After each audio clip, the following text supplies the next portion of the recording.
تو میں آپ بچوں سے یہ گزارش کروں گا، اسے دھونا سیکھو، اسے دھونا سیکھو، اسے دھونا سیکھو۔ کوئی آپ کے جذبات سے کھیل گیا، اس کو بھی دل سے نکال دو۔ کوئی آپ کے افکار سے کھیل گیا، اس کو بھی دھو دو۔ یہ بات میں اس لیے کہہ رہا ہوں کہ ہمارے دینی حلقوں میں صرف اختلاف نہیں ہے، نفرت۔ ہمیں فریق مخالف سے نفرت ہے، اختلاف نہیں ہے، نفرت ہے۔ تو میں یہ آپ سب بچوں سے گزارش کرتا ہوں، اگر میرا آپ پر کوئی حق بنتا ہے تو کسی مسلمان فرقے سے نفرت مت کرو۔ البغض للہ، البغض للہ کیا ہوتا ہے کہ اس کی ذات سے بغض نہیں ہے، اس کے عیب سے بغض ہے، جس کے لیے اسلامی تاریخ میں ایک واقعہ ہے ایسا عالی شان کہ پھر دوبارہ تاریخ نے ایسا موقع میسر کیا ہوگا، لیکن شاید قلم نہ پکڑ سکا ہو، یا تاریخ اس وقت سو رہی ہو، یا ہماری نظر اس تک نہ پہنچی ہو، ساری امکانیات ہیں۔ ایسا تو نہیں کہ بس یہی ایک واقعہ، ایسے ہوئے ہوں گے، ہوتے رہیں گے۔ وہ حضرت علی رضی اللہ تعالیٰ عنہ کا واقعہ ہے، جو خیبر کی جنگ میں آپ نے یہودی پر تلوار بلند کی تو اس نے منہ پہ تھوک دیا تو آپ پیچھے ہٹ گئے۔ سبحان اللہ، مجھے حضرت علی کو یاد کر کے بہت رونا آتا ہے کہ سب سے زیادہ جس ہستی نے دکھ اٹھائے صحابہ میں وہ علی اور ان کی اولاد، سب سے ایسا دکھ شاید ہی کسی نے دیکھا۔ اپنی داڑھی پکڑ کے کہتے تو کب رنگین ہوگی۔ ایک دفعہ بیمار تھے تو کہنے لگے یا رسول اللہ لگتا ہے میری موت کا وقت آ گیا۔ کہا نہیں ابھی تو نہیں مرے گا، تو اس وقت مرے گا جب اس خون سے تیری یہ رنگین ہوگی۔ تو پھر وہ اس بات کو یاد فرما کے نا داڑھی پکڑ کے کہتے تو کب رنگین ہوگی، تو کب رنگین ہوگی۔ وہ عبد الرحمن بن ملجم کے عزائم پتہ لگ گئے لوگوں کو، تو انہوں نے کہا جان نثاروں نے اس کو پکڑنا چاہیے، یہ تو آپ کے مارنے کے پیچھے۔ فرمایا پھر مجھے شہادت کہاں سے ملے گی، میں تو انتظار کر رہا ہوں کہ کبھی آئے۔ اب سن، ایک یہ واقعہ سنا رہا ہوں کہ اب چھوڑ دیا کہ دوبارہ کیوں؟ اس لیے کہ پہلے اللہ کے لیے تمہیں مارنا چاہتا تھا، اور مجھے غصہ آ گیا ذاتی، اب کہ میں اپنی وجہ سے نہ تجھے مار دوں دوبارہ۔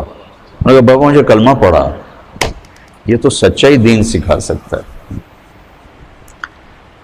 اور جب ابن ملجم نے آپ پر وار کیا ٹھیک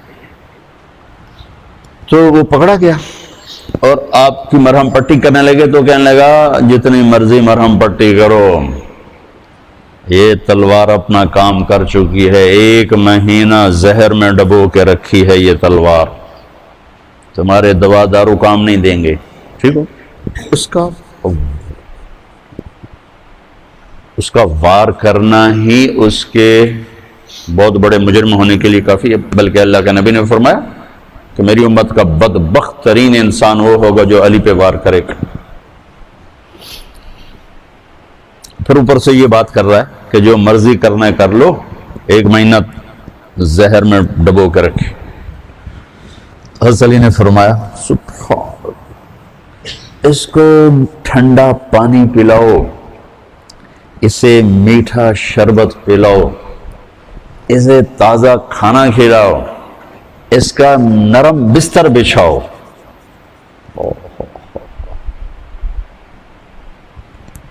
اگر میں زندہ رہا تو میں خود ہی اپنا فیصلہ کر لوں گا مجھے کیا کرنا ہے، اور اگر میں شہید ہو گیا تو میری پہلی خواہش یہ ہوگی کہ اسے معاف کر دینا، اللہ اسے معاف کر دو۔ یہ تمہاری تاریخ ہے اور تم نفرتوں سے بھرے پڑے، تمہارے دلوں میں کوئی گنجائش نہیں۔ اور پھر فرمایا اور اگر قتل کرنا چاہو، فیصلہ کرو قتل کا، تو دیکھو 1 وار میں اس کو قتل کرنا، اس سے دکھ دے کے مت مارنا۔ البغض للہ، سبحان اللہ۔ ہم تمہیں کچھ نہیں بتاتے، ہمارے استاد اللہ جو مر گئے ان کی قبریں روشن کرے، جو زندہ ہیں اللہ ان کو ان کی اولادوں کو شاد آباد رکھے۔ واللہ 7 سال میں نے رائمنڈ پڑھا، ایک دن کبھی استاد کے منہ سے بریلوی کے خلاف کچھ نہیں سنا، شیعہ کے خلاف کچھ نہیں سنا، غیر مقلدین کے خلاف کچھ نہیں سنا۔ جب بھی سنا محبت کا درس ہی سنا، وہی آپ کو دینا چاہتا ہوں۔ لیکن جو کہ آپ ایک علمی فضا میں ہیں تو یہاں یہ ہے، آپس میں دیوبندی بریلوی نفرت ہے، شیعہ سنی نفرت ہے، مقلد غیر مقلد نفرت ہے، اور بے وجہ کی نفرت ہے۔ ہمارے کوتاہ نظر لوگ ہیں جو اس نفرت کو بھڑکا رہے ہیں اور اس پر کتابیں لکھے جا رہے ہیں، ایک دوسرے کے رد میں کتابیں لکھے جا رہے ہیں۔ یہ لوگ خائن ہیں اور ان کو اس کا حساب دینا پڑے گا۔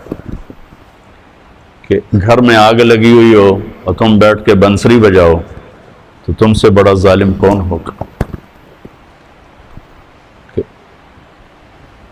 کہ امت ارتداد تک پہنچ چکی، یہ لوگ پھریں تو انہیں پتہ چلے کہ لوگ کہاں پہنچے ہیں۔ میں کبھی اس کے لیے دعا کے لیے ہاتھ نہیں اٹھاؤں گا یہاں سے نکل کر کسی اسلامی فرقے کے خلاف محاذ کھول دے، چونکہ اللہ کا فضل ہے 99% ہمارے بچے ایسے نہیں ہیں، لیکن مجھے پتہ چلتا ہے کہ 100 میں ایک ایسا ہوتا ہے جو جہاں کے ماحول سے متاثر ہو کر کبھی کسی فرقے کے خلاف، جی یہ بھی دین کا کام ہے، کبھی اس کے خلاف کبھی اس کے خلاف۔ دکھ ہوتا ہے، دل بند ہو جائے گا ہمارا آپ کے لیے، ہمارا دل ان کے لیے کھلا رہے گا جو امت کے لیے امت پنے کا پیغام بنیں گے اور امت کے لیے راحت بنیں گے، امت کے لیے محبت بنیں گے۔ ہدایت تو اللہ نے دینی۔ اب دیکھتے نہیں ہو نوح علیہ السلام کا بیٹا کافر تھا، گھر سے نکالا، بولو بتاؤ، گھر سے نکالا، بائی کاٹ کیا، اور جب وہ کشتی پہ نہیں سوار ہو رہا تو اس کو نصیحت کی کہ نہیں کی؟ جب وہ مر گیا تو اس کے لیے دعا کی کہ نہیں کی؟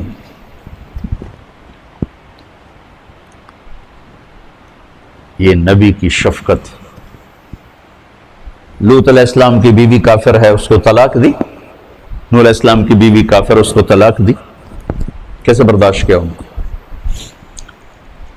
چلو وہ تو کفر اور اسلام کا معاملہ آ جاتا۔ یعقوب علیہ السلام کو دیکھو، بیٹوں نے بھائی کو جا کے کنویں میں ڈالا، منڈی میں بیچا، قافلے کو بیچا، در سے بے در، گھر سے بے گھر، 40 سال کی صحرا نوردی، روتے روتے یعقوب علیہ السلام کی آنکھیں چلے گئیں اور انہوں نے کہا کہ فصبر جمیل۔ کیا مطلب ہے فصبر جمیل؟ صبر جمیل کا مطلب ہے کہ میرے بچوں مجھے پتا جو تم نے کیا ہے، لیکن اس زبان سے کبھی شکوہ نہیں سنو گے، شکایت نہیں سنو گے، اور 40 سال کوئی شکایت نہیں کی کہ تم نے میرے بچے کے ساتھ کیا کیا۔ ہم آپ کو اخلاق پڑھاتے ہی نہیں، اس لیے آپ کے اندر پیدا ہی نہیں ہوتی۔